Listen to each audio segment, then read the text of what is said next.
Join me as I dive deep into the mysteries of the Salem Witch Trials and uncover what really went down. The Salem Witch Trials remain an ominous and pivotal moment in American history, a dark chapter that continues to fascinate and horrify us to this day. From its earliest settlements, America was built on the ideals of freedom, justice, and the pursuit of happiness. Yet, in the late 17th century, the people of Salem, Massachusetts, abandoned these principles, succumbing to fear, superstition, and paranoia. In Salem, tensions had been simmering for years, waiting to boil over into chaos. The Puritan community was plagued by petty squabbles, land disputes, and rivalry between families. With the English Civil War still fresh in their minds, the people of Salem were on high alert, suspicious of anyone who didn't conform to their strict Puritan way of life. The colonists lived in a constant state of fear of Native American attacks, fear of famine, and fear of the devil himself. It was only a matter of time before this powder keg of fear and superstition would ignite. As the witch trials began, the community was torn apart by rivalries and jealousies. Neighbors turned against neighbors, and families were ripped apart by accusations of witchcraft. The trials themselves were a farce with little adherence to due process or fairness. So-called evidence was based on hearsay, gossip, and fantastical tales of demonic possession. The courtrooms were filled with hysteria, as the accused were badgered and bullied into confessing to crimes they didn't commit. In this toxic environment, the villagers of Salem were more focused on protecting their own interests than seeking justice.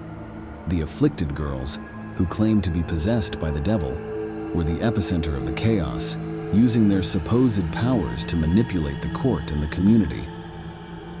Meanwhile, the true believers in witchcraft, like Reverend Samuel Parris, fanned the flames of hysteria, convinced that they were doing God's work. With the witch trials in full swing, some key figures emerged as instrumental in the chaos. Cotton Mather, a prominent Puritan minister, wrote a book that inadvertently fueled the fire of hysteria, while Governor William Phips struggled to maintain order in the colony. Meanwhile, the accused witches themselves, like Tituba and Sarah Good, were at the mercy of the mob, their lives hanging in the balance. As the trials reached their peak, the death toll mounted, and the people of Salem were caught up in a frenzy of fear and bloodlust.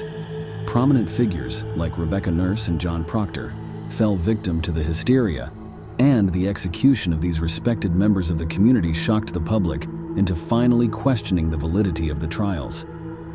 But it wasn't until the accusations reached the doorstep of Governor Phipps's own household that the tide of public opinion began to shift. As the hysteria slowly subsided, the people of Salem were left to pick up the pieces and confront the horror of what they had done. In the aftermath, the witch trials were eventually discredited, and the victims were posthumously exonerated. In the end, the Salem witch trials left an indelible mark on American history, a cautionary tale about the dangers of mass hysteria, false accusations, and the importance of upholding due process and the rule of law. The legacy of the trials can still be seen today, influencing American law and culture in profound ways. Thanks for watching. What do you think really went down during the Salem witch trials? Let me know in the comments below. And if you're interested in learning more about historical misconceptions, be sure to check out my next